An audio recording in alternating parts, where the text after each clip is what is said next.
Um jovem descobriu um veio de ouro lá no alto das montanhas. Precisava de forças para explorá-lo. Precisava de dinheiro. Precisava de conhecimentos. Lutou e trabalhou e fracassou. Assentado uma noite, depois de um duro dia de trabalho, cansado como nunca, disse para si mesmo: vou descobrir qual é o problema, porque simplesmente não consigo ir adiante. Eu sei que o ouro está lá, mas não consigo tirá-lo. Acontece que não sei nada a respeito desta rocha. Não sei nada sobre geologia e não sei muita coisa sobre mineração. Vou descer até a cidade para obter algumas respostas. Desceu à cidade. Assim que chegou, foi procurar o diretor do departamento de mineração da universidade local e apresentou seu caso honesta e francamente ao perito. O professor chamou um engenheiro em mineração ao qual o jovem contou sua história.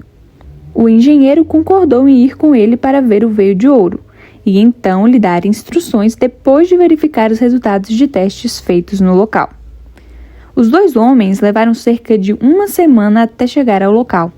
Depois que o engenheiro explorou a montanha e fez certos testes rudimentares do minério, disse: há milhões de dólares em ouro aqui.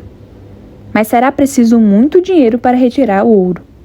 Você tem duas escolhas: organizar uma sociedade acionista para levantar dinheiro suficiente a fim de explorar a mina ou vender esta propriedade. O que você vai fazer? O jovem respondeu sem hesitar: vou explorá-la. Aquele jovem levou um ano em duros treinamentos e estudos. Entregou-se completamente àquilo. Nos longos meses de inverno, exauriu-se até que, quando chegou a primavera, estava preparado. Tinha obtido os conhecimentos necessários. O veio era tudo aquilo que o engenheiro em Minas dissera. Dentro de alguns curtos anos, aquele jovem tornara-se um milionário. Essa história é uma parábola moderna. Aquele jovem descobriu que possuía uma coisa de grande valor, mas não sabia como chegar até lá, como explorar, como reivindicar suas grandes riquezas. O jovem viu-se, então, diante de uma decisão, uma escolha: assumir ou abandonar. Sua decisão, vou explorá-la, fez a diferença.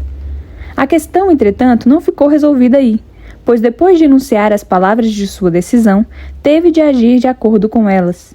Exigiu estudos, sacrifícios e dedicação. No final do período de preparação, colheu a recompensa por todos os dias que gastou se preparando. Exatamente o mesmo acontece conosco no que se refere ao lugar que reconhecemos que Deus tem em nossa vida. Você pode descobrir Deus. Isso você faz lendo e ouvindo a palavra. Você vai a Deus, o único que tem a resposta para a sua vida. Estudando, você percebe a grandeza das palavras divinas, mas também percebe suas próprias limitações. Então chega um momento em que você precisa mais do que simplesmente saber a respeito das promessas de Deus. Você tem de decidir: vou explorá-las. A recompensa, muito maior do que os milhões que o jovem extraiu da mina, surgirá à medida que você viver sua vida estudando, dedicando-se e servindo. Mateus 19:26 diz: Jesus, olhando para eles, os discípulos, lhes disse: para os homens isto é impossível, mas para Deus tudo é possível. Nessas palavras está a resposta para qualquer dilema no qual você possa se encontrar um dia.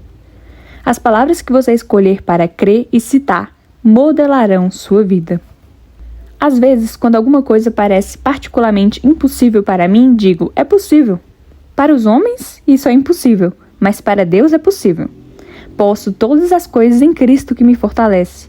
Isso não é impossível, mas possível. É possível para Ele.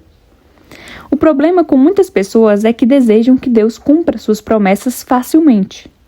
Em Mateus 7,13, Jesus advertiu: entrai pela porta estreita, pois larga é a porta e espaçoso o caminho que conduz à perdição, e muitos são os que entram por ela. Mas estreita é a porta e apertado o caminho que conduz para a vida, e são poucos os que a encontram. Jesus Cristo é a porta que leva à vida. Deus espera que todos nós lhe entreguemos nosso ser para que Ele possa cumprir suas promessas de toda espécie de riquezas. A maioria de nós justificamos nossa incapacidade de receber as coisas que buscamos, dizendo: tive uma oportunidade, mas tudo foi contra mim. Ou, não conhecia as pessoas certas. Essas desculpas são palavras que Deus não deseja ouvir. Deus deseja ouvir-nos dizer: para Deus todas as coisas são possíveis. Num certo verão, hospedamos o Dr. Lynn Jones, diretor da Missão Eslava e Oriental da Austrália e Nova Zelândia. Esse homem é uma das pessoas mais estimulantes que eu já conheci. Ele é vibrante, otimista e consagrado ao Senhor. Não se cansa de viajar pelo mundo trabalhando para Deus.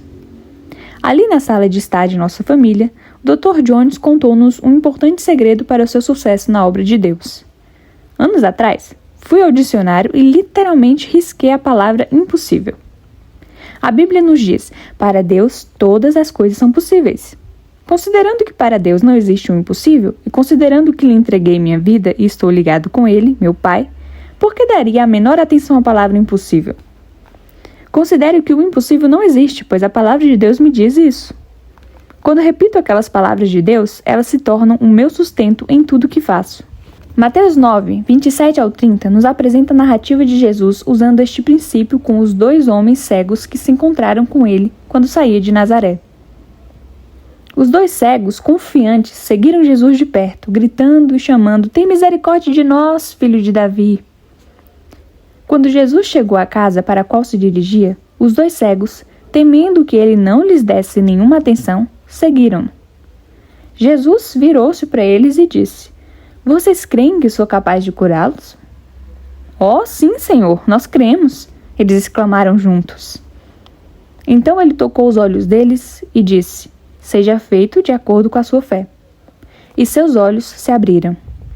Primeiro, Jesus exigiu daqueles cegos uma franca declaração audível antes de curá-los.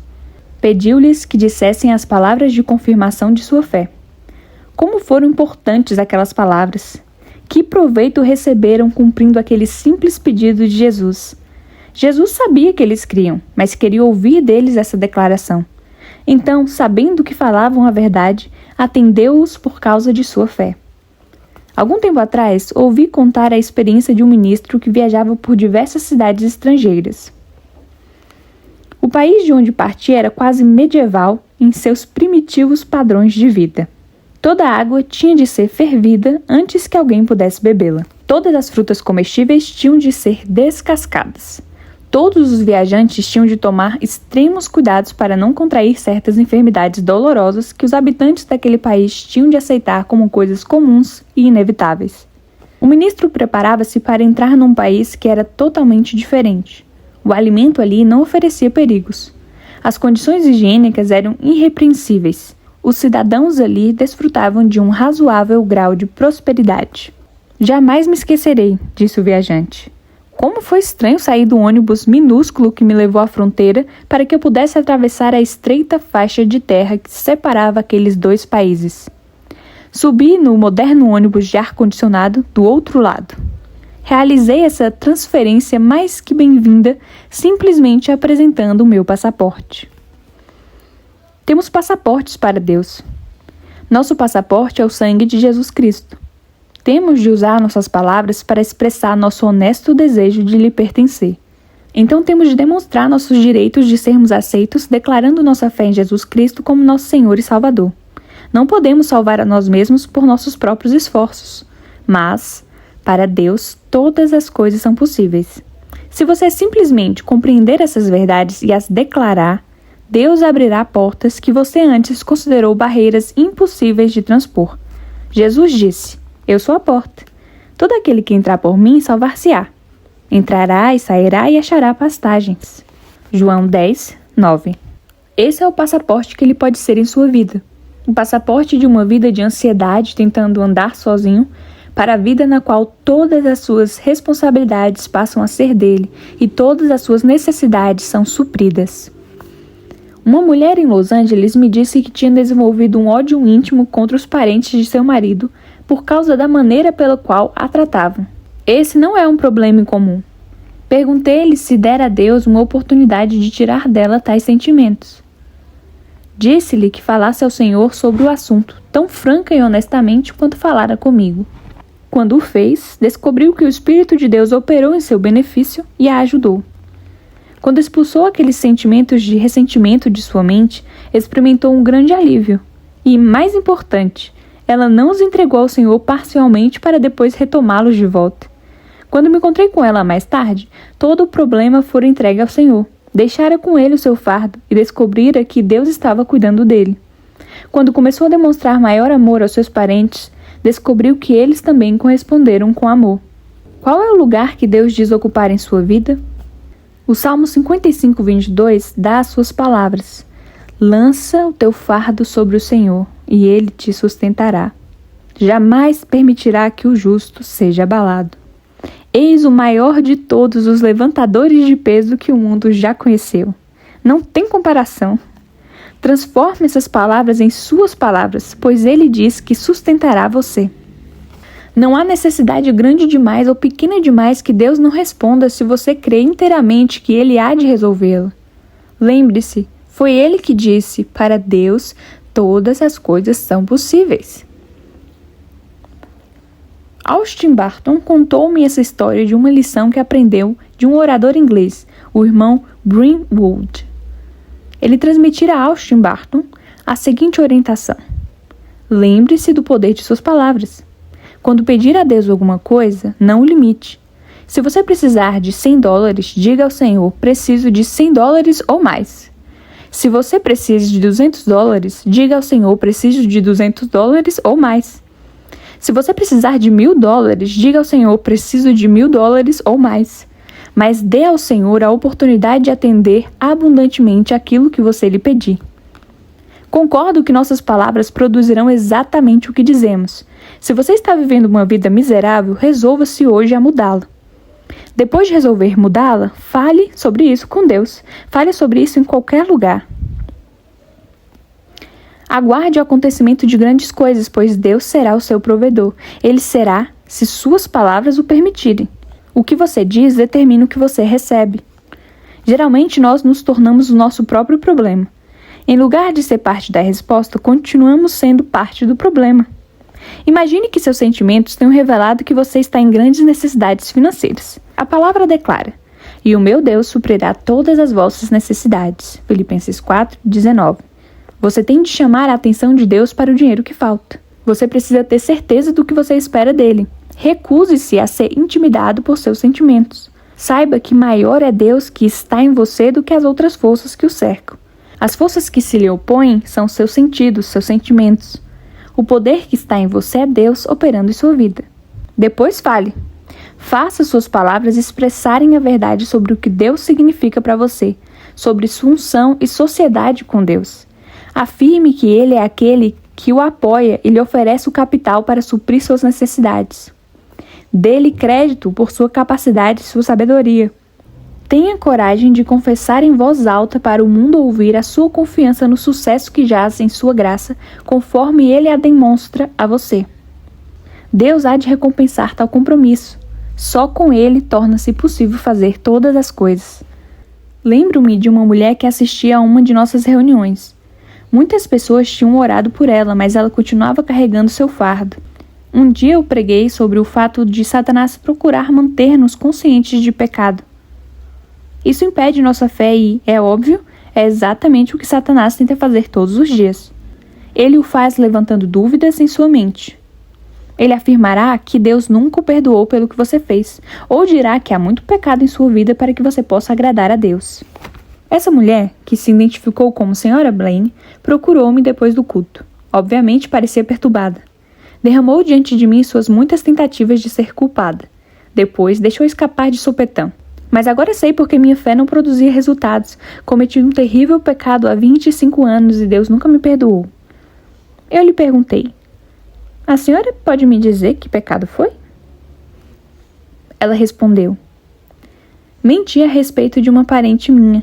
Insinuei ao marido dela que ela não lhe era fiel. O problema terrível que se seguiu quase levou aqueles dois à separação, e houve divisão em toda a minha família por causa de minhas observações. Pedi a ela que lesse as palavras de 1 João 1:9. Se confessarmos os nossos pecados, essa é a nossa parte, confessar nossos pecados a Deus. Deus é fiel e justo para nos perdoar os pecados e nos purificar de toda injustiça. Essa é a parte de Deus. A Sra. Blaine continuou argumentando. Mas, irmão Gozet, tenho clamado, tenho orado muitas vezes a Deus para que me perdoe esse erro terrível que cometi, mas não adiantou nada. A resposta que dei a ela foi rápida e brusca. Senhora Blaine, não creio que a senhora perceba o que está dizendo. Quando a senhora me diz que confessou seu pecado a Deus e ele não a perdoou, a senhora está contradizendo a Deus. O que a senhora está dizendo não é verdade. Seja Deus verdadeiro e todo homem mentiroso. Deus não é homem para que possa mentir. Deus faz o que diz. Deus cumpre sua palavra. Então ela suplicou-me. Que devo fazer, então? Simplesmente aceite a palavra de Deus ao pé da letra, declarei. Uma vez que Deus disse que seria fiel e justo para perdoar todo o pecado confessado a Ele e nos purificar de toda injustiça, aceite a palavra dele. Quer a senhora sinta o perdão ou não, Deus prometeu e assim é. Comece agradecendo-lhe por sua graça e misericórdia. A mulher afastou-se para ficar sozinha e orar. Mais tarde, quando a vi novamente, estava louvando a Deus pela certeza de que seus pecados, até os que tinham 25 anos, foram todos perdoados. Quando você declara algo, está realmente decretando isso em sua vida. Se você decreta que não recebeu perdão, não terá nenhum perdão. Mas se você decreta que os recursos divinos são seus, então você terá seus recursos. Em Marcos 11:23, Jesus disse, se alguém disser e não duvidar em seu coração, mas crer que se fará o que diz, lhe será feito. Com suas palavras, você estabelece em sua vida o lugar exato que Deus vai ocupar nela. Sua oração deveria ser, sejam agradáveis as palavras da minha boca e a meditação do meu coração perante a tua face, ó Senhor, rocha minha e redentor meu. Salmos 19:14. Medite bastante, mas tome o cuidado de que suas meditações sejam governadas pela palavra de Deus. Sua conduta é principalmente determinada por pensamentos do passado. Você não pode pensar ou meditar muito e profundamente sem que seus pensamentos se materializem em atos e palavras. Como é importantíssimo que você submeta a Deus o primeiro lugar em sua vida. Você estará submetendo sua mente e espírito como canais por meio dos quais Deus pode pensar os pensamentos dele. Por isso agradecemos e louvamos o Senhor. Não protele e não desista.